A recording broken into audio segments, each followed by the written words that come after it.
त्याच्या पोरांना गोट्या माहित नाही, गोट्या माहिती असतील, दुसऱ्या असतील माहिती, परंतु खेळायच्या गोट्या माहिती नाही. तुम्ही म्हणाला यायला ही संध्याकाळी टाकून आलाय का काय कोणाला माहिती. मी टाकून आलेलो नाही. त्याच्यामध्ये पाकिटं खेळायचो आपण. पाकिटं कसली पाकिटं? तर ह्या पद्धतीनं दादानी जरा माहितीच बोललेलं दिसतोय. आणि ती परदेशात जाऊन काय करत? अरे तुला काय करायचं? तुझ्या रानात पहिलं गाजर गवत काढ ना, तिच्या मायला तुझ्या कळ काढ, कळ काढ.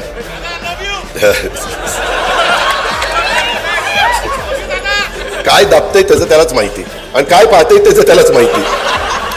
ह्या बोटाचा थोका त्या बोटाला, त्या बोटाचा थोका ह्या बोटाला चालणार नाही, याची टोपी त्याला आणि त्याची टोपी ह्याला चालणार नाही. जय असो. मला सकाळपासून कुणी मिळालं नाही, मी सापडलं. मित्रांनो, बाबा होय होय बाबा होय.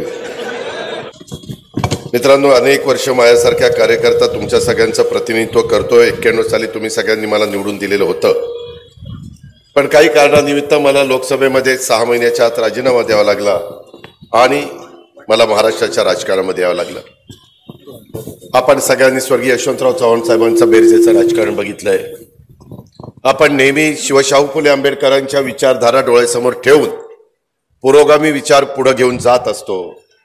साहित्य रत्न अण्णाभाऊ साठे असतील, पुण्यश्लोक अहिल्यादेवी होळकर असतील, सावित्रीबाई फुले असतील, राजमाता जिजाऊ असतील, छत्रपती संभाजी महाराज असतील, ह्या सगळ्या महापुरुषांचा आदर्श, मौलाना आझाद असतील, या सगळ्यांचा आदर्श ठेवून आम्ही आमच्या राजकारणाला सुरुवात केली. कधी जातीपातीचं नात्या गोत्याचं राजकारण केलं नाही, जातीय सलोखा ठेवण्याचा प्रयत्न केला. कारण छत्रपती शिवाजी महाराजांनी 18 पगड जाती 12 बलुतेदारांना बरोबर घेऊन हिंदवी स्वराज्याची स्थापना केली आणि खऱ्या अर्थाने तुमच्या माझ्या महाराष्ट्रामध्ये एक वेगळ्या प्रकारचा इतिहास घडवला आणि इतिहासात त्यांची नोंद झालेली आहे. आणि साधारण तुम्ही बघितलं तर जे जे महापुरुष होऊन गेले त्यांची नावं मी आता घेतली.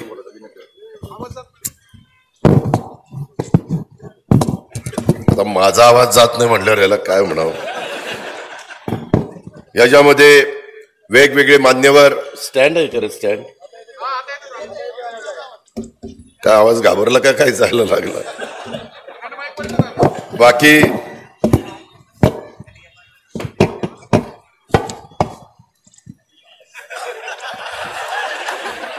ज्याचं काम त्यानंच करू. दौंडकरांनो, एकंदरीतच काम करत असताना आपण सगळ्यांनी बघितलंय की त्या रस्त्यानेच आपल्याला गेलं पाहिजे. दौंड तसं बघितलं तर एक महत्वाचं जंक्शन, संपूर्ण महाराष्ट्र आणि भारताला जोडणारं इथलं जंक्शन. आपण कुठूनही कुठल्याही भागामध्ये जाऊ शकतो. ह्या दौंडला मिनी भारत म्हणून पण ओळखलं जातं. अनेक जाती धर्माचे लोक, मग मुस्लिम असतील, मागासवर्गीय असतील, भटके असतील, त्याच्यामध्ये आदिवासी असतील, सगळ्या जाती धर्माचे लोक इथं गुण्यागोविंदाने राहतात. व्यापारी लोक देखील कष्टाने इथं व्यापार करतात. आता दुसऱ्या तिसऱ्या पिढ्या पुढे आलेल्या आहेत, नवीन पिढी व्यापारामध्ये पडलेली आहे. आणि ह्याच्यातून एक रेल्वेचं चांगलं साधन, त्याचबरोबर आपला अहिल्यानगर टू दौंड रस्ता हा महत्वाचा रस्ता आता चांगला झालेला आहे. आपल्या इथनं पुणे सोलापूर रस्ता जवळच गेलेला आहे 9-10 किलोमीटरवरून. त्याच्यावर तिथून आपण नॅशनल हायवेला जोडलं गेलेलो आहे. इकडून आता अष्टविनायकापैकी सिद्धटेक, इथून तो रस्ता मागं अतिशय दयनीय होता, तो आम्ही कॉन्क्रीटचा रस्ता करून घेतला. त्याच्यामुळे आता दौंडमधनं सिद्धटेकला जायचं म्हटलं गणरायाच्या दर्शनाला तर वेळ लागत नाही. त्याच्यामध्ये एक वेगळ्या प्रकारची परिस्थिती इथं भौगोलिक आहे. आपली भीमा नदी इथं जवळनं जाते, पुढं ती चंद्रभागा होते आणि त्याच्यातून ती पांडुरंगाचं दर्शन घेऊन पुढं कर्नाटकामध्ये जाते. एवढी मोठी इथली नदी, SRPची जवळच असणारी जागा, आणि त्याच्यामुळं सगळा जर विचार केला तर या शहरामध्ये बऱ्याच काही गोष्टी करता येण्यासारख्या आहेत. मित्रांनो, एकंदरीतच हे शहर मधनं रेल्वे लाईन गेल्यामुळं थोडंसं विभागलं गेलेलं आहे. इथं STचं एक महत्वाचं केंद्र आहे. मी एकंदरीत माझ्या राजकीय जीवनामध्ये बघितलं तसं बारामती, दौंड काही वेगळी शहरं नव्हती, वेगळे तालुके नव्हते. मी माझ्या तालुक्यामध्ये आदरणीय पवार साहेबांनी 72 साली विद्या प्रतिष्ठान एक संस्था काढली आणि मी 90ला आल्यानंतर त्याच्या वेगवेगळ्या ब्रँचेस तिथं काढल्या आणि राज्य सरकारच्या किंवा इतर कुणालाही त्या तालुक्यामध्ये त्या शहरामध्ये जर काही सुरू करायचं म्हटलं तर मी त्याच्यामध्ये राजकारण न आणता मदत केली. निवडणुकीच्या वेळेस राजकारण करायचं ते आपण करू, परंतु एकदा निवडणुका झाल्यानंतर खऱ्या अर्थाने त्या भागातल्या जनतेचा सर्वांगीण विकास कसा होईल, तिथं रोजगार कसा निर्माण होईल, तिथं एकंदरीत बाजारपेठेमध्ये उठाव कसा येईल, बाजारपेठेमध्ये चलन कसं फिरेल, ह्या गोष्टी बघायच्या असतात. आणि केंद्राच्या आणि राज्याच्या अनेक योजना आहेत. देशाचे पंतप्रधान नरेंद्र मोदी साहेबांनी पण गेल्या 11 वर्षामध्ये इतक्या मोठ्या प्रमाणावर सर्वसामान्य माणसाच्या करता योजना राबवण्याचं काम केलं, परंतु त्यांनी तिथं निर्णय घेतला तरी तो शेवटच्या माणसापर्यंत, माझ्या लाडक्या बहिणीपर्यंत पोहोचवण्याचं काम हे कार्यकर्त्याला करावं लागतं. तीच गोष्ट राज्य सरकारमध्ये, महायुतीच्या सरकारमध्ये माझ्यासारखा कार्यकर्ता देवेंद्रजी, एकनाथराव, मी आणि बाकीचे सगळे सहकारी काम करतोय. त्याच्यातनं पण संकट येतात नैसर्गिक. आत्ताच पूरग्रस्तांचं कसं संकट आलं ते तुम्ही पाहिलं. त्याला वेगवेगळे लोक त्यांच्याकडनं मदत देत आहेत. आता स्वप्नीलजी पण म्हणाले, दादा माझी वैयक्तिक मदत पूरग्रस्तांना मला त्या ठिकाणी द्यायची आहे. परवा पुणे जिल्हा मध्यवर्ती सहकारी बँकेचं बोर्ड आमच्या मंत्रालयामध्ये आलं होतं. त्यांनी 1,26,00,000 रुपयाची मदत ही तिथल्या पूरग्रस्तांच्या करता केली. आपल्या MSC बँकेने 10 कोटी रुपयाची मदत केली. सगळे जे काही अधिकारी कर्मचारी आहेत त्यांनी 1 दिवसाचा पगार तिथं दिला. आता 1,55,500 रुपये हे 555 हे मुख्यमंत्री सहाय्यता निधीला आमच्या स्वप्नील भैयांनी त्या ठिकाणी दिलेले. मी त्यांचा मनापासून आभार मानतो. त्यांना रिसिट आणि ह्याची पावती, आभाराची पावती दे. तर ते आपण त्यांनी दिलेलं आहे. आता दिवाळी चालू आहे, त्याही लोकांची दिवाळी झाली पाहिजे म्हणून परवा आम्ही पुणा मर्चंटच्या सगळ्या लोकांनी मोठ्या प्रमाणावर तिथं चिवडा आणि लाडूची पॅकेट्स, काही गाड्या तिथं मी त्यांना झेंडा दाखवण्याचं काम केलं आणि ते तिकडे गेलं. कसली संकट आली तरी आपला महाराष्ट्र ज्या संकटग्रस्त भागाला मदत करायला मागं पुढं बघत नाही, हा आपला सगळ्यांचा इतिहास आहे. ती आपल्या सगळ्या बापदादांची आपल्याला शिकवण आहे. आणि मित्रांनो, ह्या पद्धतीनं सगळं चाललेलं असताना आज मात्र इथं काहींनी उल्लेख केला, मला इथं पोलीस दल आहे, पोलीस दलांनी त्यांचं काम करावं.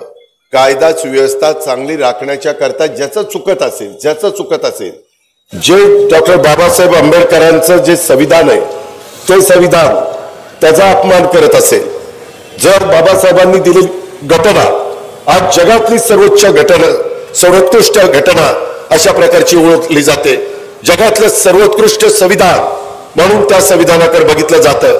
आणि अशा प्रकारे असताना तिथं मात्र काही जण वेगळ्या प्रकारचं प्रयत्न करतात आणि तिथं कुठेतरी गालबोट लावण्याचा प्रयत्न करतात.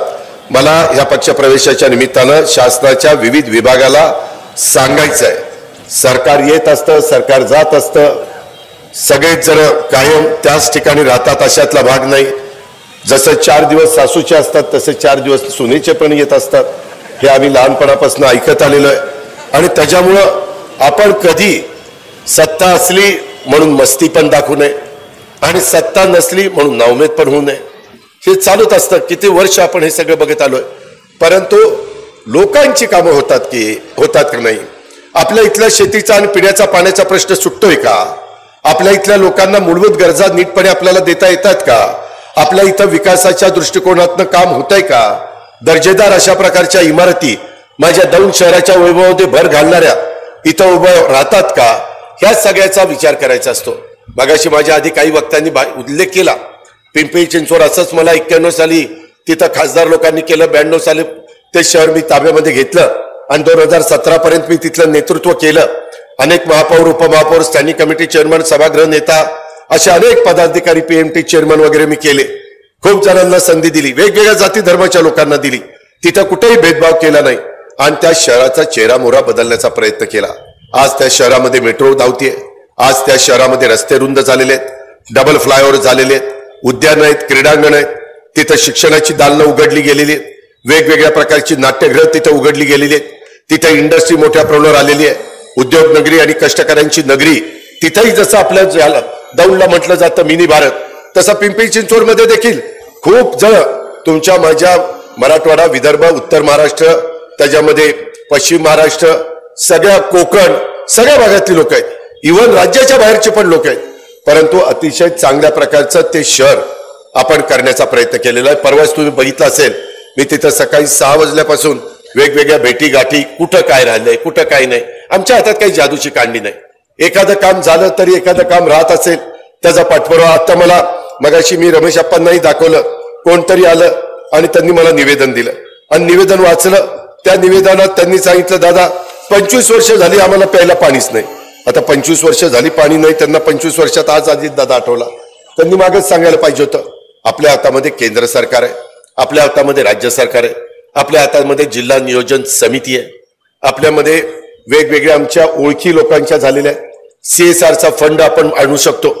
मला मधी सातत्याने वीर धवल जगदाळे आणि इंद्रजित जगदाळे यांनी मला सांगितलं की दादा, आमच्या वडिलांच्या पुण्याईमुळं, पूर्वजांच्या पुण्याईमुळं आमची जमीन शहराला लागू नये.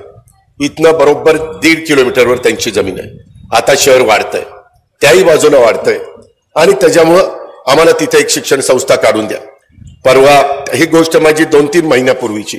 आणि त्याच्यामध्ये दर्जेदार विद्याप्रतिष्ठानचे इंग्रजी मीडियम स्कूल, त्याच्यामध्ये सगळ्या प्रकारच्या सुविधा, त्याला क्रीडांगण, तिथं वेगवेगळ्या प्रकारची ग्रीनरी, तिथं CIIT किंवा ITI ज्याची आज शिक्षण माझ्या मुलांनी मुलींनी घेतलं इथल्या, तर त्यांना स्वतःच्या पायावर तरी उभं राहता येईल, त्यांना त्याच्यातनं रोजगार मिळेल, किंवा त्यांनी ते शिक्षण घेतले म्हणून इकडची इंडस्ट्री त्यांना काम त्या ठिकाणी देईल. ह्या प्रकारचे कोर्सेस आम्हाला सुरू करा. मी बरेच दिवस तो प्रयत्न करत होतो, परंतु मला काही कारणाने जमीन मिळत नव्हती. परवा मात्र 4 एकर जमीन त्यांनी मला दिली आणि तिथली ओपन स्पेस आणि बाकीची 7 एकर जमिनीमध्ये ग्राउंड आणि बाकीचं, तिथनं रेल्वे गेलेली आहे. रेल्वेला काहीतरी 30 मीटर सोडावं लागतं, 30 मीटर. आणि मग ते राहिलेल्या भागामध्ये मी CIIT किंवा ITIचं जे सांगितलं ते त्या बाबतीमध्ये करता येईल. मग अशी स्वप्नील भैयांनी पण बोलत असताना काही गोष्टीचा उल्लेख केला. आणि मी हे का तुम्हाला सांगतो की हे सगळं करत असताना तुम्ही आता भिगवण रोडनी गेला, माझं ते सिनार मास पूर्वीचं नाव होतं, तिथं एक त्यांनी मला हायस्कूल इमारत दिली होती, तिथं मी शाळा काढलेली होती विद्याप्रतिष्ठानची, पण ती भिगवण पासून लांब होती. आता मला इकडच्या बाजूला जमीन मिळाली आणि तुम्ही बघितलं डोंगराच्या पायथ्याला इतकी सुंदर वास्तू मी उभी केलेली आहे, बघितली ना. त्यामध्ये इतकं दर्जेदार शिक्षण आम्ही देतोय, वर ग्राउंड केलेलं आहे, सगळ्या काही सुविधा. मित्रांनो, अलीकडच्या काळामध्ये बुद्धिमत्तेला महत्व आहे, गुणवत्तेला महत्व आहे. वशिलाचे दिवस मागच संपलेले आहेत. आता PDCC बँकेचे इथं रमेश अप्पा थोरात बसलेत. पुणे जिल्हा मध्यवर्ती सहकारी बँकेमध्ये 3-4 महिन्यामध्ये 1000 मुलं मुली भरायची. किती? 1000. पण पूर्वीसारखं अप्पानी यादी दिली, हा ह्याला चिटकवा, त्याला चिटकवा, ह्याला लावा, त्याला लावा, असं नाही. आता 4 कंपन्या MKCL आणि वेगवेगळ्या त्या कंपनी मार्फत परीक्षा घ्यावी लागते. आमचा प्रयत्न आहे. मी आता बँकेत नाहीये, पण माझ्या विचाराचं तिथं बोर्ड आहे. दिगंबर दुर्गाडे, सुनील चांदेरे, अप्पा, दत्ताभाऊ भरणे, हे सगळे बाकीचे सहकारी ते बघतात. मी त्यांना सांगितलं की घेताना आपल्या 13 तालुक्यातले आणि 2 शहरं पुणे आणि पिंपरी चिंचवड ह्या भागातले जे कोणी मेरिटचे असतील त्यांची लेखी परीक्षा आम्ही घेतोय 90 मार्काची. 5 मार्क मला वाटतं तोंडी परीक्षेला आहे आणि 5 मार्क हे त्यांच्या क्वालिफिकेशनला आहे, काय त्यांचे सर्टिफिकेट वगैरे आहेत तशा पद्धतीनं. असे ते मध्ये काही परीक्षा झाल्यात, आता पुन्हा परीक्षा होणार आहे. उद्याच्या स्थानिक स्वराज्य संस्थांच्या निवडणुका संपल्यानंतर एक अग्रगण्य बँक, राज्यातली महत्वाची बँक म्हणून जिची ओळख आहे, त्या बँकेने सातत्याने अवर्ग कमवलेला आहे आणि ती बँक माझ्या शेतकऱ्याला 0% व्याजाने 3 लाखापर्यंत पीक कर्ज देते. वेळेत परतफेड केली तर ती बँक माझ्या बचत गट महिलांना 4% व्याजामध्ये सवलत देते, बरोबर ना. आणि जर माझी शेतकऱ्यांची मुलं शिकत असतील तर त्यांनी काढलेल्या शिक्षणाच्या कर्जाला 6% हे सवलत आम्ही तिथं देतो. अशा पद्धतीची ती बँक आहे. त्याच्यामधनं आजच आम्ही सचिवांना, मला कोणीतरी सांगितलं 15,000च दिले दिवाळीला, मी पुन्हा 10,000 रुपये वाढवून द्यायला सांगितले. 25,000 रुपये दिवाळीचा एक बोनस म्हणून किंवा सानुग्रह अनुदान म्हणून तिथं आपल्या सचिव लोकांना जिल्ह्यातल्या द्यायला सांगितलेलं आहे.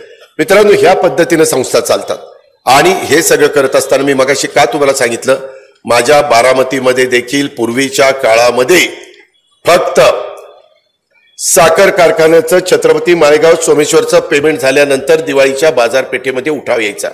तुमच्यातल्या कितीतरी व्यापाऱ्यांची नाती गोती माझ्या बारामतीमध्ये, माझ्या बारामती तालुक्यातल्या व्यापाऱ्यांची नाती गोती इथे. तुमच्यातली कितीतरी मुलं मुली शिकायला माझ्या परिसरामध्ये येतात. आज मी कृषी विज्ञान केंद्र आणि त्याची जनरल बॉडी पवार साहेब आम्ही सगळेजण होतो. तिथं अतिशय दर्जेदार असं शिक्षण देण्याचा प्रयत्न करतोय. क्रीडा विभागामध्ये आमची मुलं मुली विद्या प्रतिष्ठानची, कृषी विकास प्रतिष्ठानची नैपुण्य मिळवत आहेत. आम्ही ऍग्रिकल्चर कॉलेज आहे त्याच्यातली काही मुलं मुली आम्ही नेदरलँडला पाठवतोय. नेदरलँडची मुलं आम्ही इकडे बोलवतोय, त्यांना इकडचं शेती कशी आहे, तिकडची शेती कशी आहे. मी आज सकाळी 6 वाजता तिथं कृषी विज्ञान केंद्रावर गेलो. थोडासा अंधार होता, 6:15 जरा दिसायला लागलं. आणि तिथं मला आधुनिक पद्धतीचा कृषक म्हणून जो कार्यक्रम आहे, मी मधल्या काळामध्ये आता दत्तामामा भरणेला कृषी खातं दिलेलं आहे. ते दिलेलं असताना दत्ताला सांगितलं, दत्ता तुझी डाळिंबाची बाग उत्तम आहे, तुझी केळी उत्तम आहे, तुझी द्राक्ष उत्तम आहे, तुझा ऊस उत्तम आहे. आता फक्त तुझा असून चालणार नाही, माझ्या शेतकऱ्यांचं देखील सगळ्यांचं तसं झालं पाहिजे. त्याकरता निधी लागेल, तो देण्याची जबाबदारी ही अजित पवारची आहे. पण माझ्या शेतकऱ्यांना योग्य पद्धतीचं वेगवेगळं मार्गदर्शन करण्याचं आणि AI म्हणजेच कृत्रिम बुद्धिमत्ता म्हणजेच आर्टिफिशियल इंटेलिजन्स ह्याचा वापर आता जगात सुरू झालाय. मित्रांनो, मी आता माझा स्वतःचा 70 एकर ऊस माझ्या आणि माझ्या नातेवाईकांचा सगळ्यांचा मी ते पाहतो. तो त्या ठिकाणी 86-032 आणि काही ठिकाणी 265 लावलाय. त्याच्यामध्ये माझं नेहमीचं ऍव्हरेज होतं 70 टन. मला त्यांनी सांगितलं आता तुमचा ऍव्हरेज 100 टनाच्या पुढे जाईल. माग गेले 2-3 वर्ष आम्ही 1000 शेतकऱ्यांच्या इथं प्रयोग केले, ते सक्सेस झाले. मी तुमच्याकडे प्रयोग करा म्हणून सांगायला आलो नाही. मी पहिल्यांदा आमच्या भागामध्ये केलं, ते यशस्वी झालं. आता मी सांगतोय महाराष्ट्राला, माझ्या दौंड तालुक्याला, माझ्या 72 शेतकऱ्याला, माझ्या त्या लाडक्या बहिणीला, की तुम्ही जर शेती करत असाल तर ह्या पद्धतीने शेती करा.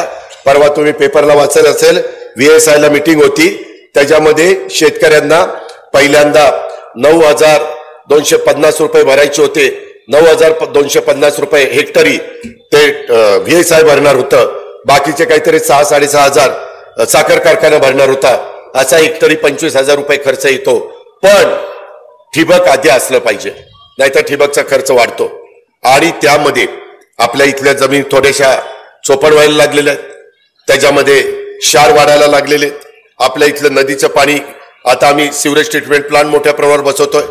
तिथं काळवट जमीन असताना, ब्लॅक कॉटन सॉइल असताना पाणी मर्यादित द्यावं लागतं. मित्रांनो, तिथं ते मशीन तुम्हाला सांगतं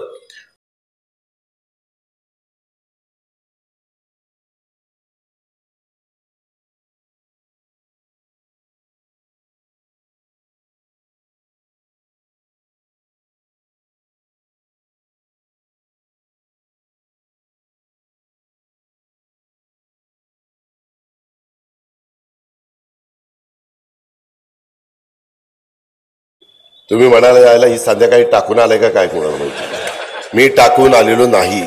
मगाशी एक टाकून आलेला मला भेटून हातात हात देऊन गेला, त्याला मी रामराम केला, रामकृष्ण हरी केलं.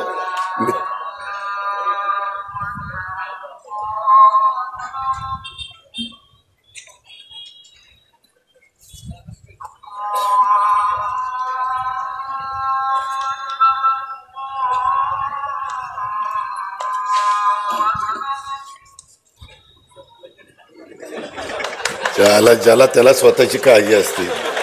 ते भाषण कसलंही झालं तरी चालेल, त्याचं ते पडलं नाही पाहिजे. अरे पट्या,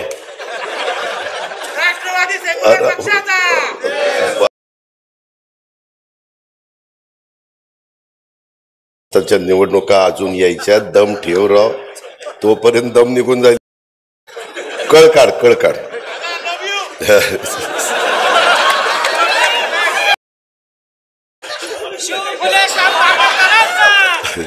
ऐका, मी मगाशी हे सांगत होतो, मी सुरुवातीलाच आज स्वप्नील भैया शहा, मनोजभाई फडतरे, नंदूभाऊ पवार, काळूशेठ फिलिप, ओम शेलार, मनीषाताई नेलेकर, वैशालीताई जांभळे अशा अनेक मान्यवरांनी राष्ट्रवादी काँग्रेस पक्षामध्ये प्रवेश केलेला आहे. त्या सगळ्यांचं मी राष्ट्रवादी काँग्रेस पक्षाचा कुटुंब प्रमुख या नात्याने त्या सर्वांचं आपल्या सर्वांच्या साक्षीनं मनापासून स्वागत करतो आणि त्यांना निश्चितपणे आम्ही सगळेजण मिळून आपण एकमेकाला मान सन्मानाची वागणूक देऊया.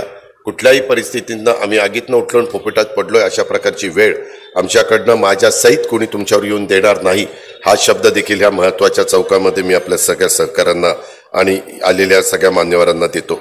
मित्रांनो, मी मगाशी हे तुम्हाला सांगत होतो की बाबा मला ज्यावेळेस पहिल्यांदा हे पेमेंट व्हायचं फक्त दिवाळीमध्ये पेमेंट झाल्यावर व्हायचं, पण आता माझ्या बारामतीमध्ये व्यापारी बंधूंना विचारा, त्यांना दिवाळीच्या पेमेंट व्हायच्या करता थांबावं लागत नाही. 12 महिने बारामतीचे बाजारपेठ चालती. एवढ्या मोठ्या प्रमाणावर मी शिक्षण संस्था तिथं काढल्या. अनेक विद्यार्थी तिथे शिक्षण घेतात. तुम्हाला आश्चर्य वाटेल, ज्या शहरामध्ये आज वेगवेगळ्या संस्था आहेत त्याच्यात 1.5 लाख विद्यार्थी शिक्षण घेत आहेत. 1.5 लाख. एवढी मुलं मुली, त्यांचे पालक, ते बाहेर न येतात, ते तिथं राहतात, त्यांची डिमांड, ह्या सगळ्या गोष्टी त्याच्यामुळे बारामती बदलत चाललेली आहे. मगाशी स्वप्नील भैया का कोणीतरी बोलताना म्हणालं, काही म्हणतात बारामतीचा विकास आहे इतरांचा भकास. असं नाहीये. मी सगळ्यांना मदत करत असतो. झालेली मदत ह्याचा नीटपणे पै खर्च झाले पाहिजे. तुम्ही बघा, मागच्या काळामध्ये वीर धवलचे वडील बाळासाहेब जगदाळेंनी त्याच्यामध्ये तो कारखाना सहकारी तत्वावर आता होऊ शकत नाही म्हणल्यानंतर त्यांनी खाजगी कारखाना करण्याच्या करता विलासरावांनी त्यांना सांगितलं आणि मग इंद्रनीलनी आणि वीर धवलनी त्याच्यामध्ये आम्हा लोकांची मदत घेतली. तो कारखाना उभा राहिला. काय होतं तिथं? आज त्या भागातल्या रस्त्यांची क्वालिटी कशी आहे? आज तिथले डिवायडर कसे आहेत? आज तिथली झाडं कशी आहेत? हे असं होत नाही. पैसा नुसता दिलात की पोपटराव सगळं होत नाही. त्याकरता कष्ट घ्यावे लागतात, मेहनत घ्यावी लागते. सकाळी 6 वाजल्यापासून उठून काम करावं लागतं तर ते तिथं काम उभं राहतं. अडचणी समजून घ्यावे लागतात. काम करताना सगळ्यांना बरोबर घेऊन आपण काम करावं लागतं. त्याच्यामध्ये दुजाभाव करून त्या ठिकाणी चालत नाही. मला तर ह्या कार्यक्रमाच्या निमित्तानं विशेषतः पोलीस खात्याला सांगायचंय की दौंड पोलीस स्टेशनचा गैरवापर, खोटे गुन्हे दाखल करणं यावरती सत्यता पाहूनच कारवाई करावी. नाहीतर उगीच अजित पवारचा फोन आलाय, ह्याच्यावर घ्या ऍक्शन, असं नाही. अजित पवार उपमुख्यमंत्री असला तरी त्यानं पण नियमाप्रमाणेच वागलं पाहिजे. त्यांनी पण घटनेचा आदर केला पाहिजे, संविधानाचा आदर केला पाहिजे, त्याच पद्धतीने त्याचं काम असलं पाहिजे. हीच गोष्ट बाकीच्या सगळ्यांना लागू आहे. त्याच्यामुळं जो काही अशा प्रकारचा त्रास देण्याचा प्रयत्न केला तर लोक ते फार सहन करत नाही. ही पण गोष्ट आपण सगळ्यांनी या निमित्तानं ध्यानात घ्या. आणि हे सगळं होत असताना मी अनेक प्रकारच्या रस्त्याला दौंड तालुक्यामध्ये निधी दिलेला आहे. PMRDचा पण निधी दौंड तालुक्याला आलेला आहे. त्याच्यामध्ये वेगवेगळ्या पद्धतीनं आम्हाला आता पुढे टप्प्यात जर शक्य असेल तर जसं मांजरा, गोदावरी, त्याच्यामध्ये सिंदफणा, त्यामध्ये तापी, ह्या नद्यांना तिथं बॅरेजेस केलेले, छोटी छोटी धरणं, आणि त्याच्यातून तिथं मोठ्या प्रमाणावर शिवार ओलिताखाली आलं. आपल्या इथलं जे काही हे आहेत केटीवेर आहेत, ते केटीवेरची अवस्था आता खूप जुनी झालेली आहे. त्याचं रूपांतर आता काही आम्ही मराठवाड्यामध्ये बॅरेजेसमध्ये केलं आणि त्याच्यातनं त्यांचा फायदा झालेला आहे. तशा पद्धतीने आपल्याला करावं लागेल. मगाशी स्वप्नील भैया का कोणीतरी म्हणालं की बाबा आमच्या इकडं लोक जातात दर्शनाच्या करता सिद्धटेकला. अनेक लोक महाराष्ट्रातनं येतात. काही तर 24 तासात अष्टविनायकाचं दर्शन घेण्याचा संकल्प सोडतात आणि ते मोरगाववरून सुरुवात करतात आणि शेवट पुन्हा मोरगावला करतात. त्याच्यातली 5 तर देवस्थानं आपल्याच पुणे जिल्ह्यामध्ये, त्याच्यातलं एक सिद्धटेक जवळपास पुण्यातच असल्यासारखं आहे. फक्त नदी ओलांडायची तिथं आहे ते अहिल्यानगरमध्ये, कर्जत तालुक्यामध्ये, आणि 2 पालीला आणि तिकडं महाडला. अशा पद्धतीने यंदाच्या वर्षी ह्या अष्टविनायकाला लेणे जरी सोडलं, कारण ते केंद्र सरकारच्या ताब्यात आहे, पुरातत्व विभागाच्या, पण लोकांचं पांडुरंगाचं दर्शन घ्यायला देखील लोक मोठ्या प्रमाणावर जायला लागलेले. त्याच्यावर पालखी मार्ग आपण उत्तम केले.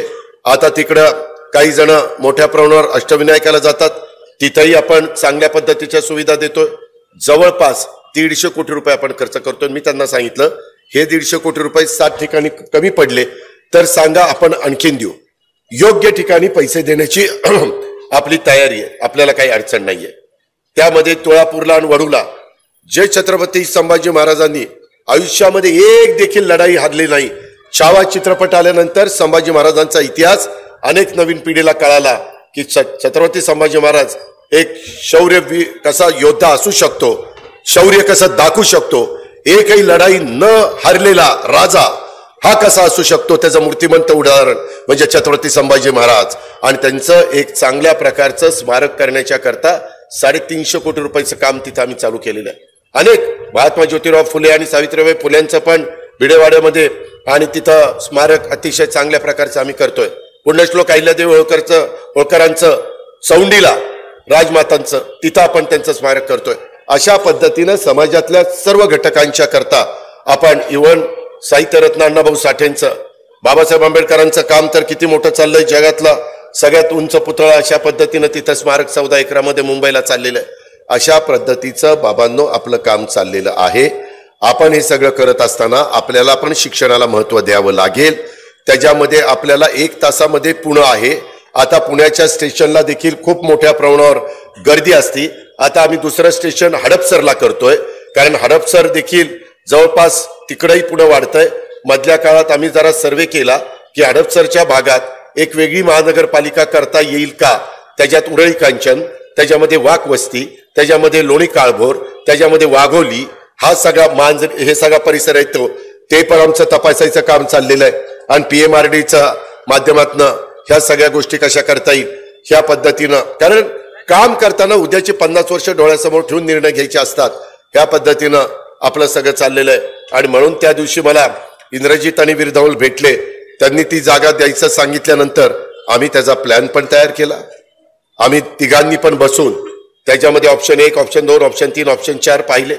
त्याच्यामध्ये एक ऑप्शन आम्हाला जवळपास पसंत आलाय. तो करायचं म्हटलं तर साधारण तिथं 25 कोटी रुपये खर्च येतो. मित्रांनो, मी मागच्या काळामध्ये माझ्या अनेकांच्या ओळखी झालेल्या आहेत. काही मोठे मोठे उद्योगपती आहेत, ते CSR देतात, त्यांचे करोडो रुपयाचा त्यांचा प्रॉफिट आहे. मी त्यांना म्हणलं की माझ्या भागामध्ये काही मला मदत थोडीफार करावी लागेल. त्यांनी सहज सांगता सांगितलं, ठीक आहे दादा, एखादं काम मला द्या. म्हणलं किती कोटीचं काम देऊ? ते म्हणले, द्या दादा 25 कोटीचं द्या. मी म्हणलं ठीक आहे, 25 कोटी पण कमी तुम्ही बोललाय, पहिलं सुरुवात करू आपण 25 कोटीनं, पुढेही झाल्यावर पुन्हा मी तुम्हाला जास्त मागीन. अशा पद्धतीनं ते 25 कोटीचं आता इंग्रजी माध्यमाचं स्कूल इथून 1.5 किलोमीटरवर त्या बाबतीमध्ये आपण काम सुरू करणार. आज तुमच्या दौंड शहरामध्ये देखील इंग्रजी माध्यमाची स्कूल आहेत, त्याबद्दल दुमत नाही. परंतु जसं मगाशी स्वप्नील भाई यांनी सांगितलं की दादा काही पॉलिटेक्निक सारखे कोर्सेस किंवा काही इतर, मी आप्पा तुम्हाला आठवत असेल, स्वर्गीय सुभाष अण्णा कुल हयात असताना आप्पांचं सुभाष अण्णांचं एक स्वप्न होतं की भीमा पाटस कारखान्याची कॅपॅसिटी 5000 टनाची वाढवायची. आणि जसं शिवनगरला आम्ही माळेगाव शैक्षणिक संकुल उभं केलंय, सोमेश्वर नगरला एक शैक्षणिक संकुल उभं केलंय, तशा पद्धतीनं शैक्षणिक संकुल उभं करायचं असं आप्पांच्या अण्णांच्या मनात होतं. परंतु काळाच्या नियतीच्या पुढं आपलं कुणाचं काही चालत नाही. फार आकस्मिकरित्या अण्णा आपल्याला सोडून गेलेत. मी त्यांना भावपूर्ण श्रद्धांजली अर्पण करीत. पण त्यांचं ते राहिलेलं अधुरं स्वप्न, त्याच्यानंतर कारखान्याचं काय झालं त्याचं आता राजकारण करत बसत नाही. ती कारखाना होता कुणाचा, चालवतोय कोण, आलाय कुठनं, नाही बरोबर आहे ना. अरे आपली ही अवस्था आहे का रे? परराज्यातल्या माणसांनी येऊन दौंड तालुक्यातल्या शेतकऱ्यांनी कष्टाने पिकवलेला ऊस हा गाळण्याच्या करता आपल्यात कुणाच्या धमक नाही. अरे काय रे तुमची अवस्था? हे काय सगळ्या दुनियेला जमतं, तुम्हाला जमत नाही म्हणजे कुठेतरी तुम्ही कमी पडला. ह्याच्यामध्ये कुठेही ह्याचा काहीतरी विचार करा ना. हा, पाणी मुरतंय, तुम्हीच मुरून देताय, आम्ही पाणी टाकायला आलो नाही, तुम्ही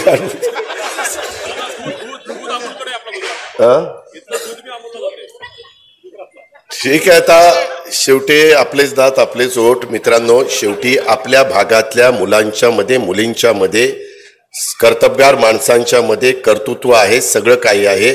फक्त योग्य पद्धतीची संधी योग्य ठिकाणी योग्य लोकांना द्यायची असते. आणि मग उगीच म्हणत बसायचं नाही.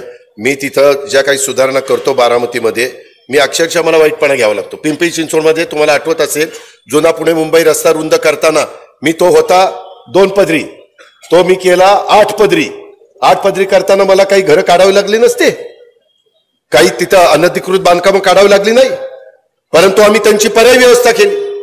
उद्याच्याला आपल्या इथं देखील ज्या बारक्या बारक्या गल्ल्या आहेत तिथं फायर ब्रिगेड तरी गेला पाहिजे ना, तिथं अँब्युलन्स तरी गेली पाहिजे ना.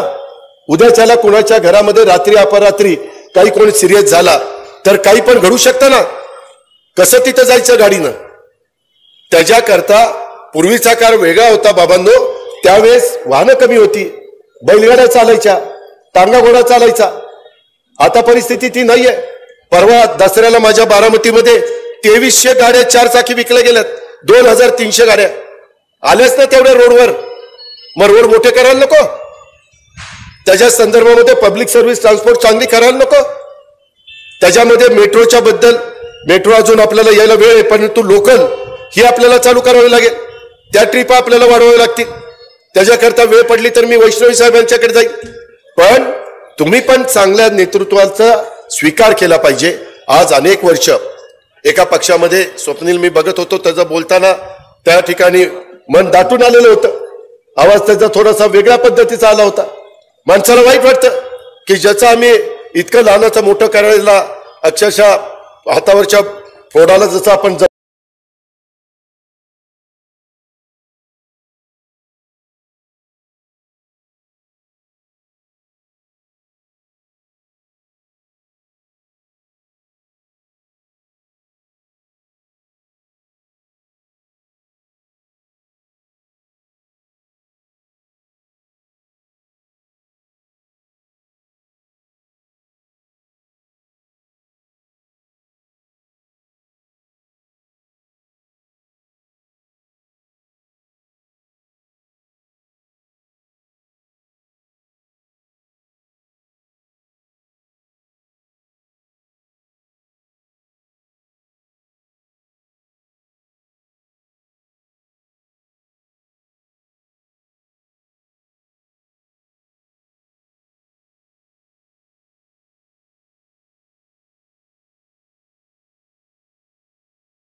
माझा नाही बारीक आवाज, त्याला काय करायचं. पण मी माझं बोलणंच तसं आहे.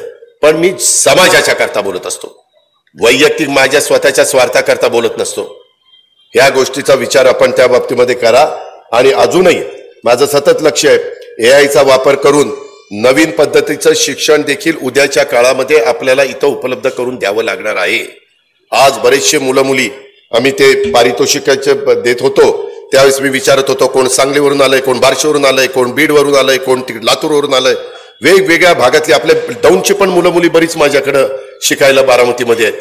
आपल्या कर्जत मधली आहेत, माड्यामधली आहेत, इंदापूर मधली आहेत, वेगवेगळ्या भागातली आहेत. शेवटी सगळ्या मुलांचं भलं झालं पाहिजे, माझ्या लाडक्या बहिणीचं भलं झालं पाहिजे, ही आम्हा लोकांची त्या बाबतीमध्ये भूमिका आहे.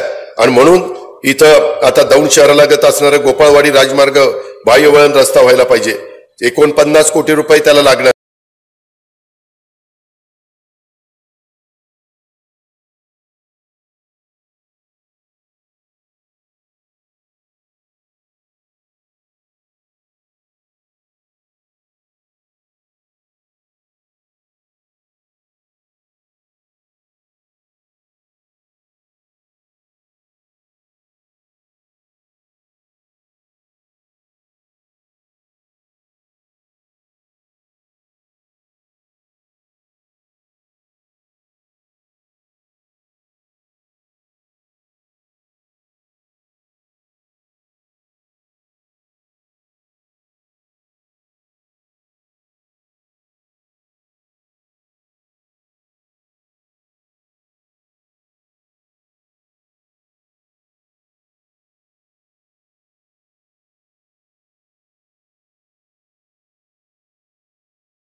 नुसतं डोकं तिकच चाललेलं आहे. काय दाबतंय त्याचं त्यालाच माहिती आणि काय पाहतंय त्याचं त्यालाच माहिती.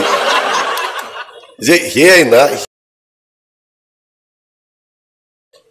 त्याच्यामुळे काही मध्ये पंतप्रधानांच्या कानावर ही गोष्ट गेल्यानंतर काही ते हे असतात ना खेळ, या काही खेळत होता, याला तर बरोबर माहिती. तर ते बँकेतले पैसे परस्परच जातात वाटतं. मी काय झालं ते बीडला मागाशी कोणतरी म्हणालं, ते पूरग्रस्त भागांना भेटायला गेलो होतो. इथनं सुरुवात केली माड्यापासून आणि असाच बीड धाराशिव करत करत बीडमध्ये गेलो. तिथं एक भगिनी रडत आली, म्हणली दादा माझा नवरा मध्ये गेला, माझं मूल आहे, 2 मुलं आणि माझा फोन होता आणि माझ्या नवरा गेल्यानंतर ते विम्याचे काहीतरी पैसे मिळाले होते, बँकेत ठेवलेले होते आणि ते पैसेच आता बँकेत नाहीत. तिथे एसपी होते. एसपीला म्हणलं याचा मी आजचा मुक्काम आहे माझा बीडला, तुम्ही याचा तपास करा. एसपीने दुसऱ्या दिवशी सकाळी येऊन सांगितलं, म्हणले बाप दादा त्याच्या पोरग ती कुठला खेळ असतो ना पबजी का काय, हा ती खेळत होता आणि त्याच्यात ती सगळे 1.5-2 लाख रुपये हारला आणि ती तसाच फोन पुन्हा ठेवून आईकडे देऊन टाकला. ही असली कार्टी आहेत. त्याच्यावर आई बापांनी पण फार कार्ट्यांवर विश्वास ठेवू नका असल्या बाबतीत. त्याला जरा समजायला लागल्यानंतर फोन बिन काय द्यायचं ते द्या, पण किंवा त्या फोनला लॉक बिक करतात, कोड असतो, काय असतं, बरंच काही जरी असतं, त्या पद्धतीनं करा. काय इतकी आपल्याला जे काही कळत नाही त्याच्यापेक्षा पोरांना जास्त कळायला लागले. बारकी मुलं देखील इतकी स्मार्ट आहेत आणि इतकी प्रॉम्प्ट आहेत. त्याच्यामुळं आपल्याला ह्या पद्धतीनं इव्हन ड्रग्स, अलीकडे ड्रग्सचं प्रमाण वाढलेलं आहे, ते पण कुठं होत असेल तर लक्षात आणून द्या. आम्ही त्याच्या संदर्भामध्ये काय करायचं ते करू, पोलिसांना सांगू. पोलिसांनी ऐकलं नाही तर तिथल्या पोलीस स्टेशनच्या PI वर ऍक्शन घेऊ, तिथल्या DYSP वर ऍक्शन घेऊ. मी त्यांना सगळ्यात जास्त गाड्या दिलेल्या आहेत पोलिसांना. 30-30, 40-40 कोटी रुपयाच्या गाड्या आणि इन्फ्रास्ट्रक्चर पोलिसांना देतोय. करा ना काम, चांगलं कायदा सुव्यवस्था ठेवा ना. लोकांना, माझ्या आया बहिणींना कुठेही फिरत असताना भीती मनामध्ये राहता कामा नये. तुमचा आदरयुक्त दबदबा राहू द्या ना गुंडांच्यावर. गुंडांचा बंदोबस्त करा, त्यांना मकोका लावा. आम्ही नाही हस्तक्षेप करणार, पण ह्या पद्धतीनंच कायदा सुव्यवस्था ठेवावी लागेल. प्रत्येकाला इथं सन्मानाने जगण्याचा अधिकार आहे आणि त्याच्यातून वेगवेगळ्या प्रकारचे घरकुलं, त्याचा मोठा कार्यक्रम आलाय. त्याच्या सवलती आता शिवराज चव्हाण आपले त्या ग्रामविकास खात्याच्या कृषी खात्याच्या मंत्र्यांनी दिलेला आहे, त्याचा उपयोग आपण करून घेऊ. मित्रांनो, ह्या प्रकारे मला स्वप्नील आणि बाकीच्या सगळ्यांना सांगायचंय, आपण पुढे जाण्याचं काम करू. आणि हे पुढे जात असताना उद्याच्या जिल्हा परिषद, तालुका पंचायत, नगरपालिका, महानगरपालिका ह्या सगळ्या निवडणुकीच्या मध्ये आपण सगळ्यांनी जागृत राहिलं पाहिजे. कोण आपलं काम करू शकेल. अरे दत्तक मी जरी घेतलं तरी चांगल्या लोकांना निवडून द्या ना, मी दत्तक घेऊन उरावर काय करू. त्यामध्ये मी जे सांगेल, मी पैसे दिले ज्या कामाला तर त्याच कामाला खर्च केले पाहिजे. त्याच्यातनं कुणी माझ्याच जवळच्याला ते टेंडर द्या असं पण नाही सांगितलं पाहिजे. पारदर्शकता तिथं पाहिजे. ह्या प्रकारे आपण करू. स्वप्नीलच्या बरोबर, नंदू पवारांच्या बरोबर, इव्हन मी त्याच्या संदर्भामध्ये अनेक सहकारी मित्रांच्या संदर्भामध्ये फार बारकाईनं सगळ्यांशी चर्चा केली. खूप वेगवेगळे माझी पण मतं सांगितली, त्यांची पण मतं समजून घेतली. मी त्यांना म्हटलं की मी मदत करायला तयार आहे ना. माझ्या हातात आज 8 लाख कोटीचा अर्थसंकल्प आहे. साधारण आता 4 लाख कोटी रुपये माझे पगाराला, पेन्शनला आणि बाकीच्या कामाला जातात. आणि बाकीचे 4 लाख कोटी रुपये मग आमच्या लाडक्या बहिणींना, त्याच्यामध्ये आमच्या लाडक्या भावांना 3, 5, 7.5 हॉर्सपावरच्या मोटरला तुम्हाला मोफत वीज केलेली आहे. तुम्हाला काही शेतकऱ्यांना आम्ही दर महिन्याला त्यांच्या अकाउंटला पैसे टाकतो. आम्ही दिव्यांगांचे पैसे आता वाढवलेले आहेत, महिना 2,500 केलेले आहेत. बाकीच्या संजय गांधी निराधार श्रावण बाळ, माझ्या 75 वर्षाच्या वरच्या लोकांना ST फ्री केलेली आहे. महिलांना ST अर्धा तिकीट केलेली आहे. अशा खूप काही गोष्टी केलेल्या आहेत. माझ्या गोरगरीब जनतेच्या मुलांना, मुलींना शिक्षण फुकट त्या ठिकाणी केलेलं आहे. बऱ्याच गोष्टी आहेत, सांगत बसलो तर वेळ कमी पडेल. आणि ह्या सगळ्या गोष्टीचा आपल्याला उपयोग करून घ्यायचा आहे. विश्वासाने राहा. दिवसा ज्यांच्या बरोबर असाल, रात्री पण त्यांच्याच बरोबर. म्हणजे नाहीतर रात्री दुसऱ्याला म्हणायचं ये चर्चा करतो नाही, आता मी तिकडचा एजंट होतो पण तुला बरोबर मदत करतो, मातीत जाल. काय बनवणार नाही. त्याला 4 गोष्टी सांगा किंवा आता नाही, आमची रेषा ही ठरलेली, आम्ही ह्या रस्त्याने जायचं ठरवलेलं आहे. आता ह्या रस्त्याने जाऊन आमचं काय भलं होतंय का काय होतंय ते आम्हाला बघायचंय. ह्या प्रकारे आपण पुढे जाऊया. मी खरोखरीच सांगतो, तुम्हाला अंतर पडून देणार नाही. आणि सुदैवाने माझे अलीकडच्या काळामध्ये मोदी साहेब असतील, अमित शाह साहेब असतील, वैष्णवी साहेब असतील किंवा शिवराज सिंह चौहान साहेब असतील, ज्योतिराजे सिंधिया असतील, अनेक मान्यवरांच्या ओळखी आपल्या झालेल्या आहेत, उद्योगपतींच्या ओळखी झालेल्या आहेत. मगाशी स्वप्नील का कोण म्हणत होतं की आमच्या इथला आता तो केमिकल झोन तसला नका, दुसऱ्या प्रकारचे कारखाने आणा. आपल्याकडे रस्त्याच्या पाण्याची लाईटची सुविधा असल्यानंतर लोक इंडस्ट्री टाकायला मागं पुढं बघत नाही. आता ते केलं तर मध्ये एक सिमेंटचा कारखाना आला. लोक म्हणतात राव दादा त्या सिमेंटच्या कारखान्याचे ती काय हे पावडर उडती आणि ती पिकाचंच नुकसान व्हायला लागलंय. म्हणजे करताना आपल्याला माहिती नव्हतं की सिमेंटच्या कारखान्याने असं काय होईल, परंतु ते त्याला आता डस्ट कॅचर बसवावं लागेल. म्हणजे ते जे काही पावडर बाहेर पडती ती डस्ट, म्हणजे ती डस्ट बनवू आपण घडीवर, ती कॅच करायची त्या कॅचरनी, डस्ट कॅचर. साखर कारखान्याला पण आम्ही बसवतो. पूर्वीच्या काळामध्ये तुम्हाला जुन्या लोकांना माहिती असेल, ती चिमणी असायची, त्याच्यातनं धूर निघायचा, त्यावेळेस काजळी फिरायची आजूबाजूला 2-3 किलोमीटर मध्ये काजळी फिरायची.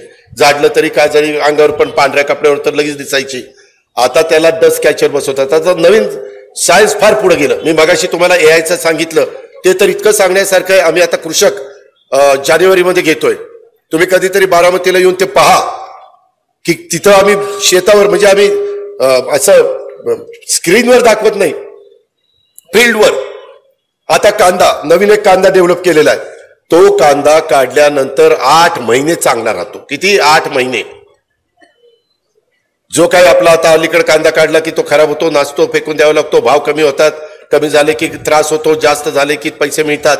त्याच्यामुळं एक नवीन 7 ते 8 महिने चालणारा कांदा. मित्रांनो, तुम्ही तर माझ्यावर विश्वासच ठेवणार नाही. आज सकाळी मी गेलो, त्याच्यामध्ये मॅग्नेट आहे, मॅग्नेट. ह्याच्या त्यामध्ये हवे आणि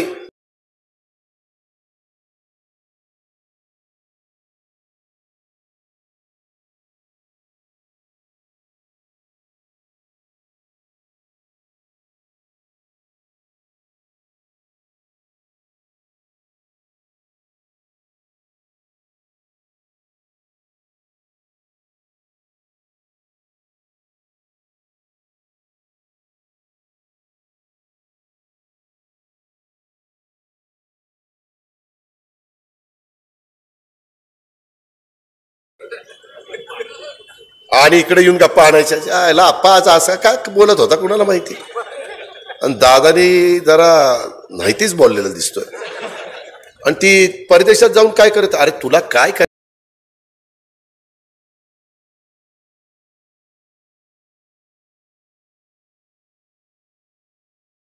कुटुंब मर्यादित ठेव, पलटण वाढवत बसू नको, चांगलं शिक्षण दे, चांगला कपडा लत्ता दे, चांगलं निर्व्यसनी राहा.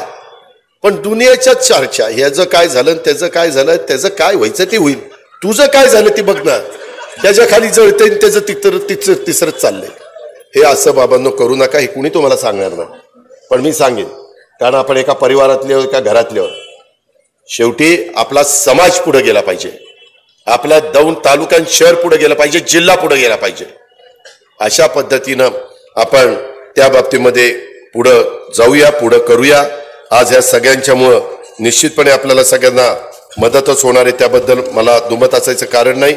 उद्याच्या काळामध्ये योग्य माणसांना तिथं उमेदवारी देण्याचं काम, काही तरुण रक्ताला संधी देण्याचं काम, काही अनुभवी लोकांना संधी देण्याचं काम, हे पण आम्ही त्या बाबतीमध्ये करू. आणि मित्रांनो, मी ज्यावेळेस तुम्हाला सांगत असतो त्यावेळेस मी करून दाखवलेलं आहे. माझ्या सगळ्या संस्था उत्तम चाललेल्या आहेत. माझी शेती जाऊन बघा, उत्तम आहे. माझं कामकाज उत्तम आहे. मी कुठंही, मला अस्वच्छता चालत नाही, मला खोटं काम चालत नाही. मला अधिकारी जरा टरकून असतात का, तर याला खोटं खपत नाही म्हणून मी अधिकाऱ्यांना कशी वागणूक देत नाही. जर अधिकाऱ्यांनी चुकीची माहिती दिल्यावर मी फायलावर घेतो, पण त्यांनी नीट वागल्यानंतर आपण पण त्याला रिस्पेक्ट देतो. त्यांनी आमचं काम करावं, आमच्या लोकांचे हेलपाटे वाचवावेत. जर काम होत नसेल तर पहिल्यांदा सांगावं, हे कारण आहे त्याच्यामुळे तुझं काम होत नाही, काय आम्हाला वाटणार नाही. नाहीतर हेलपाटेवरी ते आम्हाला मारतात आणि मग म्हणतात नाही होत. अरे मग चालया, पहिल्यांदा काय झालं होतं सांगायला की बाबा हे होणारच नाहीये, ही नियमातच बसत नाहीये, आम्ही कशाला 4 हेलपाटे मारले असते? आमचा वेळ जातोय, आमचा पैसा खर्च होतोय, आमचं इंधन जातंय, सगळंच काही त्या बाबतीमध्ये नुकसान होतंय. या पद्धतीनं दौंडकरांनो आपण सगळे मिळून काम करूया अशी माझी आपल्याला सगळ्यांना आग्रहाची विनंती आहे. काय करत नाही? मला दे काम, मी देतो करून तुला, पण काम होण्यासारखं आहे का? नाहीतर जे आलं तू काम सांगायचं न होण्यासारखं म्हणायचं काम होत नाही. काम होण्यासारखं असेल तर त्याचे डिटेल्स मला दे. आता उद्या शनिवार आहे, परवा रविवार आहे, नंतर मला वाटतं लक्ष्मीपूजन, पाडवा आणि भाऊबीज अशा 5 दिवस आता प्रत्येक जण आपण कामात राहणार आहे. पण मी तुम्हाला दिलं तर आता माझा इथं OSD आणि प्रायव्हेट सेक्रेटरी पण आहेत, त्यांना दिलं तरी चालेल किंवा कुणाकडे माझ्यापर्यंत पोहोचल असं बघ आणि त्या पद्धतीनं आपण करू. मला परवा कुरकुमची पण लोक सांगत होती, दादा आता म्हणले रात्री इकडं पाणी सोडतात त्या काय त्या केमिकल्स फॅक्टऱ्यांचं आणि त्याच्यामध्ये प्रदूषण होतं, एवढा त्रास होतोय, बोर्स खराब झालेत. मी आता तिथं पोल्युशन बोर्डाला सांगणार आहे आणि त्या कंपन्यांनाही सांगणार आहे किंवा तुम्ही 2 पैसे कमवा, आमचं काही म्हणणं नाही, पण ते पैसे कमवत असताना आमच्या कुरकुमकारांना का त्रास देत आहे? ती वाऱ्यांनी सगळं तिकडं वास जातोय, त्यांचं आरोग्य धोक्यात आलंय ना राव. पैसा कमवायचा ह्यांनी आणि आमच्या लोकांनी त्यांचं आरोग्य धोक्यात घालायचं, असं नाही चालणार. त्या प्रकारे जर कोणी करत असेल तर त्याचा बंदोबस्त आपण त्या बाबतीमध्ये करू, ही पण ग्वाही मी आपल्याला सगळ्यांना देतो. आणि आता एका चांगल्या रस्त्याने शिवशाहू फुले आंबेडकरांच्या विचारधारेनं सगळ्यांचा मान सन्मान ठेवून कुठेही एकमेकाच्या बद्दल दुजेपणाची वागणूक न दाखवता आपण सगळेजण काम करत राहू. त्याकरता तुम्ही मला साथ द्या, मी तुम्हाला साथ देईल. मी कुठेही त्याच्या बाबतीमध्ये कमी पडणार नाही. माझ्याकडचा कुठला माणूस चुकला तर मी त्यालाही बाजूला करायला मागं पुढे बघणार नाही. पण या पद्धतीनं आपण दौंड शहराचा, तालुक्याचा आणि दौंड स्टेशनचा, जंक्शनचा पण मी आता दिल्लीला गेल्यानंतर वैष्णवी साहेबांना पत्र देतो, कारण आता आम्ही बारामतीचं स्टेशन चांगलं केलं, आपल्या पुण्याचं स्टेशन चांगलं झालं, आता दौंडचं पण स्टेशन आपण चांगलं करू. तिथं बऱ्याच गोष्टी करण्याचे गरजेचं आहे. त्या पद्धतीनं केल्यानंतर अजून त्याच्यातनं दौंडच्या उलाढालीला मदत होणार आहे, दौंडच्या रोजगार निर्मितीला मदत होणार आहे. ते काम आम्ही सगळेजण करून दाखवू, हा शब्द मी तुम्हाला दिवाळीच्या निमित्तानं देतो आणि पुन्हा एकदा सर्वांचं स्वागत करून थांबतो. जय हिंद, जय महाराष्ट्र, जय राष्ट्रवादी. पुणे जिल्हा आणि पश्चिम महाराष्ट्रात भारतीय जनता पक्षाची पकड मजबूत करण्यासाठी सातत्याने प्रयत्न करणारे दौंडचे आमदार राहुल कुल यांना त्यांच्या स्वतःच्या मतदारसंघात एक मोठा राजकीय धक्का बसलाय. महायुतीतील सहकारी आणि उपमुख्यमंत्री अजित पवार यांनी दौंडमध्ये राष्ट्रवादी काँग्रेस पक्षाची ताकद वाढवण्यासाठी चाणाक्ष डाव खेळलाय. आता काही दिवसांपूर्वी माजी आमदार रमेश थोरात यांना पक्षात सामील करून घेत अजित पवारांनी पहिली मोठी खेळली होती. आता पुन्हा एकदा त्यांनी दौंड तालुक्यात आपली राजकीय ताकद दाखवत भाजप आणि राहुल कुल यांना दुसरा मोठा धक्काच दिलाय. येत्या 17 ऑक्टोबर रोजी दौंड शहर आणि तालुक्यातील अनेक भाजप कार्यकर्ते आणि पदाधिकारी राष्ट्रवादी काँग्रेस पक्षात प्रवेश केलाय. काही दिवसांपूर्वी शहा यांनी भाजपच्या सदस्यत्वाचा राजीनामा दिला होता. त्यानंतर त्यांच्या पुढील राजकीय वाटचालीस अनेक चर्चा सुरू झालेल्या होत्या. तर स्वप्नील शहा यांच्या राजीनाम्याने दौंडमधील भाजप कार्यकर्त्यांमध्ये अस्वस्थता पसरली होती. सुरुवातीला त्यांच्या शिवसेनेमध्ये प्रवेश करण्याची शक्यता वर्तवली जात होती. मात्र माजी आमदार रमेश थोरात आणि माजी जिल्हा परिषद सदस्य वीर धवल जगदाळे यांच्या मध्यस्थीने शहा यांनी राष्ट्रवादी काँग्रेसमध्ये जाण्याचा निर्णय घेतला होता. आता स्वप्नील शहा उपमुख्यमंत्री अजित पवार यांच्या उपस्थितीत राष्ट्रवादी काँग्रेसमध्ये अधिकृतपणे प्रवेश केलाय. त्यांच्यासोबत राहुल कुल यांचे निकटवर्तीय नंदू पवार आणि इतर अनेक स्थानिक पदाधिकारीही राष्ट्रवादीत सामील झालेले आहेत. दौंड शहरात मागील विधानसभा निवडणुकीत राहुल कुल यांना मिळालेला प्रचंड मताधिक्य स्वप्नील शहा आणि नंदू पवार यांचा महत्वाचा वाटा होता. त्यामुळे त्यांच्या पक्षांतराने कुल यांच्या गटात आता चिंता निर्माण झाली आहे. स्थानिक स्वराज्य संस्थांच्या निवडणुका अवघ्या काही महिन्यांवर येऊन ठेपलेल्या असताना भाजपासाठी हा मोठा राजकीय धक्का ठरण्याची आता शक्यता आहे. यावर तुम्हाला काय वाटतं? तुमचं मत कमेंट बॉक्स मध्ये लिहायला अजिबात विसरू नका. व्हिडिओ आवडला असेल तर जास्तीत जास्त शेअर करा आणि आतापर्यंत मराठी जनता आपण आपल्या या चॅनलला सबस्क्राईब जर केलेलं नसेल तर चॅनलला सबस्क्राईब करा.